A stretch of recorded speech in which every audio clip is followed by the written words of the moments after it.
Hello అందరికీ welcome back to our channel Andhra sisters. వేడి summer వచ్చేసింది కదా, చల్లగా తాగే టైం ఇదే మరి. ఈరోజు మన రెసిపీ బాదం పాలు. బయట అందరం కొనుక్కొని తాగుతాం, ఇంట్లో చేసుకొని టేస్ట్ చేస్తే అదొక ఆనందం కదా. సరే అయితే రెసిపీలోకి వెళ్ళిపోదామా. బాదం పాలు తయారు చేసుకోవడానికి కావాల్సిన పదార్థాలు: బాదం పప్పు, జీడిపప్పు, ఏలక్కులు, పంచదార, పసుపు.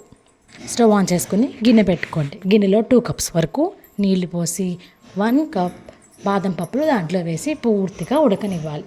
బాదం పప్పు పూర్తిగా ఉడకడం అంటే ఉడికి చల్లార్చిన తర్వాత బాదం పప్పు ముట్టుకోగానే తొక్క బయటికి వచ్చేయాలి.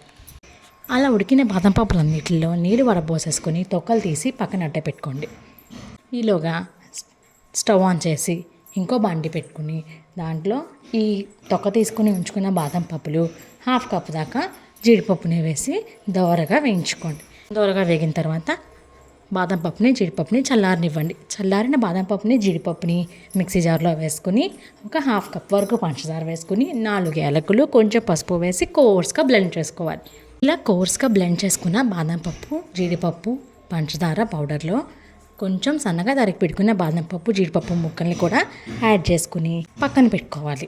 ఇలా తయారు చేసి ఉంచుకున్న బాదం పౌడర్ని ఫ్రిడ్జ్లో స్టోర్ చేసుకోవచ్చు. 2-3 మంత్స్ పాటు స్టోర్ అయి ఉంటుంది. ఒక గ్లాస్ తీసుకుని తయారు చేసి ఉంచుకున్న బాదం పౌడర్ని 1 స్పూన్ దాంట్లో వేసుకుని 3/4 కప్ వరకు మరుగుతున్న పాలు పోసుకుని కలుపుకుని వేడిగా నచ్చేవాళ్ళు ఇలా తాగొచ్చు. లేదు అంటే ఫ్రిడ్జ్లో పెట్టి ఒక 1 అవర్ పాటు చల్లార్చుకుని చల్లగా నచ్చేవాళ్ళు ఇలా తాగొచ్చు. పాలు ఇష్టం లేవు అనుకునేవాళ్ళు వేడి నీళ్ళని, చల్లనీళ్ళని కూడా యాడ్ చేసి ఈ బాదం పౌడర్ని తీసుకోవచ్చు. రెసిపీ నచ్చిందా? ట్రై చేస్తారా? హాట్ సమ్మర్లో కూల్ బాదం పాలు తాగాలనుకుంటున్నారా? రెసిపీ ట్రై చేయండి. మీకు ఎలా కుదిరిందో కామెంట్ చేయండి. ఛానల్ని లైక్, షేర్, సబ్స్క్రైబ్ చేయడం మర్చిపోకండి. Thank you for watching our videos. Like, share, subscribe to Andhra sisters.